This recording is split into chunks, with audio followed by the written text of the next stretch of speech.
नमस्कार फ्रेंड्स, जय Jagannath, happy Sunday. तो आज आम घर को आसी माछ। तो माछ अभी धुआ ही नहीं पूरा माछ।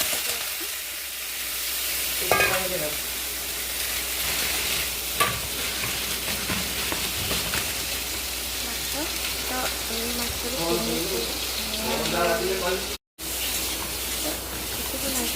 सब मोर ओडला हो तो ये 3 पीस माछ बहुत बहुत भाजी आग, कारण से पखाड़ खाइसे पखाड़ खावा पखाड़ खावा आमर माछ मंदी भजा होमर खरा बेला भात रंधा। तो माछ गुड़ बाकी माछ सब मुझे धोई रखिदे। नमस्ते फ्रेंड्स, जय जगन्नाथ। तो ये मैं माछ तरकारी माछ गुड़ को भाजी